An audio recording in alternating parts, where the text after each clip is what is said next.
మేడారం మహాజాతరకు 6000 ప్రత్యేక బస్సులను నడుపుతున్నామన్నారు RTC MD Sajjanar.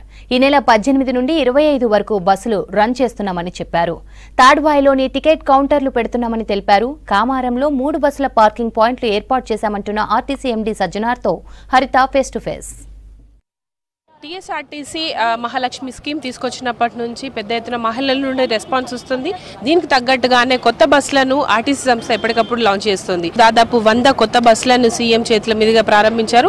అసలు ఆర్టీసీలో రానున్న మేడారం జాతరకు సంబంధించిన డీటెయిల్స్ కావచ్చు, రానున్న రోజుల్లో మరిన్ని బస్సులు వస్తాయన్న పూర్తి డీటెయిల్స్ అడిగి తెలుసుకుందాం. మనతో పాటు టీఎస్ఆర్టీసీ ఎండీ సజ్జనార్ సార్ ఉన్నారు.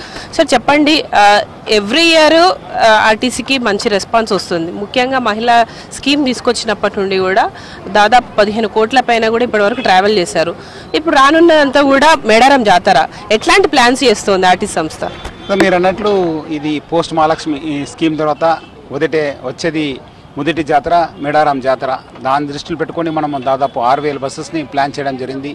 2020లో మనం, ఎందుకంటే అది మన నార్మల్ ఇయర్, 2022 కోవిడ్ ఇయర్ కావడంతో ఒకప్పుడు కొంత పబ్లిక్ తక్కువ వెళ్ళినారు. ఈసారి దాదాపు 30 లక్షల మంది వెళ్తారని చెప్పి మనం అంచనా చేయడం జరిగింది. దాని తగ్గట్టుగా మనం 6000 బస్సెస్ దాదాపు 51 పాయింట్ నుంచి మనము టెంపరీ బస్ స్టాండ్స్ అరేంజ్ చేసి, పికప్ పాయింట్స్ అరేంజ్ చేసి ప్లాన్ చేయడం జరిగింది. ఓకే సార్, అంటే మేడారం జాతరకి రాష్ట్ర వ్యాప్తంగా నలుమూలల నుంచి మహిళలు పెద్ద ఎత్తున వస్తారు కాబట్టి వాళ్లకు అక్కడ పార్కింగ్ కావచ్చు, గద్దెల వరకు వెళ్తున్నాయా బస్సులు, లేకపోతే ఎక్కడి వరకు స్టాప్ పాయింట్స్ ఉన్నాయి?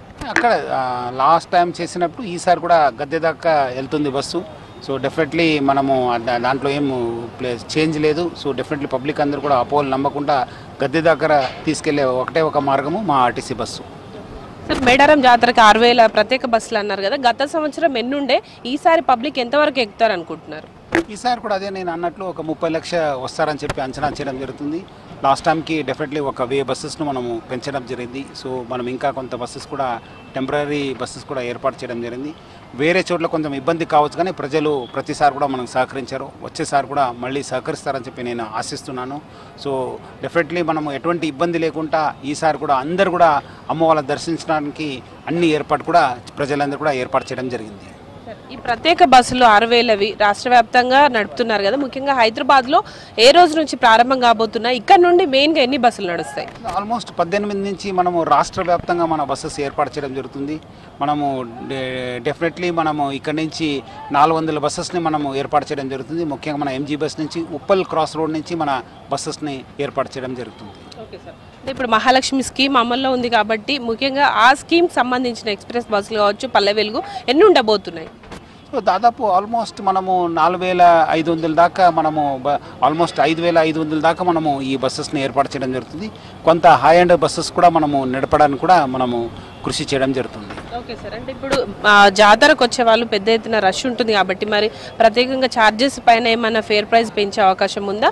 నార్మల్ ఛార్జెస్ ఉంటాయా? నార్మల్ ఛార్జెస్ మన మేల్ మెంబర్స్ అది కూడా ఓన్లీ మన ఆడపిల్లలకి, మన థర్డ్ జెండర్ వాళ్ళకి, మహిళలకి అందరూ కూడా ఫ్రీ ఒక ఫెసిలిటీ ఇవ్వడం జరుగుతుంది. ఓకే సార్, అంటే ఇప్పటికి చూస్తున్నాం ఆర్టీసీ ఉచిత స్కీమ్ వచ్చినప్పటి నుండి కూడా కండక్టర్స్ కావచ్చు, డ్రైవర్స్ మీద దాడులు జరుగుతున్నాయి. మీరు కూడా వెళ్ళి వాళ్ళని పరామర్శించారు. అసలు ఎందుకు ఇట్లాంటి విషయాలు జరుగుతున్నాయి అనుకుంటున్నారు? దీనిపైన మీరు ఆర్టీసీ తరఫున ఎట్లాంటి చర్యలు తీసుకుంటున్నారు? ప్రజల ఒక పేషెన్స్ లేకపోవడం వల్ల వాళ్ళు ఏదో జస్ట్ మనము ఆవేశంగా వచ్చి మన వాళ్ళపైన దాడి చేయడం జరుగుతుంది. చాలా కేసెస్ కూడా నేను రివ్యూ చేశాను. ఎందుకంటే ఇలాంటి ట్రాఫిక్లో, ఇలాంటి రద్దీలో ఇంత పబ్లిక్ ఉన్నప్పుడు డెఫినెట్లీ మన వాళ్ళు, ఎందుకంటే ఆ స్టీరింగ్ పైన ఉంటారు, వాళ్ళు కూడా ఏం చేయలేరు. మన వాళ్ళతో మోస్ట్ ఆఫ్ ద కేసెస్ మన వాళ్ళు తప్పలేదు, ఏదో సైడ్ వేయలేదు అని చెప్పి, ఏదో ముందు వచ్చారని చెప్పి, ఏదో హార్న్ కొట్టారని చెప్పి, ఇలాంటి చాలా చిన్న విషయం వచ్చి వాళ్ళు దాడి చేయడము మంచిది కాదు. ఈ మధ్యలో జరిగిన వాళ్ళపైన కూడా మనము కేసు కట్టించాను, అరెస్ట్ చేశాను. వాళ్ళందరూ కూడా మళ్ళీ పోలీస్ కస్టడీ తీసుకోండి అని చెప్పడం జరిగింది. వాళ్ళని కూడా ఇంట్రాగేట్ చేసి వాళ్ళు ఎవరు, ఎందుకు చేశారని చెప్పి కనుక్కోవడం జరుగుతుంది. వాళ్ళు ఏమాత్రం హిస్టరీ ఉందా అనేది కూడా తెలుసుకోవడానికి కూడా మా వంతు ప్రయత్నం చేయడం జరుగుతుంది. పోలీస్ శాఖ కూడా బాగా సహకరిస్తుంది. వాళ్ళందరిపైన కూడా రౌడీ షీట్ ఓపెన్ చేయాలని చెప్పి మనము వాళ్ళు కూడా కోరడం జరిగింది.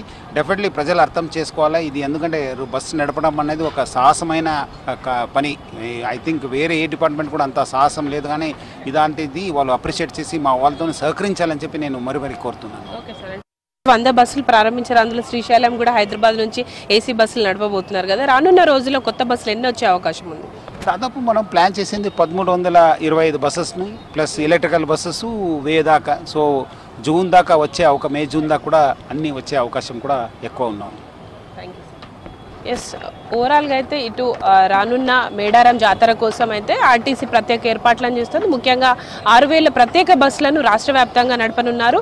ఈ నెల 18 నుంచి ఈ ప్రత్యేక బస్సులు అందుబాటులో ఉంటాయని ఆర్టీసీ ఎండీ సజ్జనార్ చెప్తున్నారు. కెమెరా పర్సన్ మధుతో హరిత, V6 న్యూస్, హైదరాబాద్.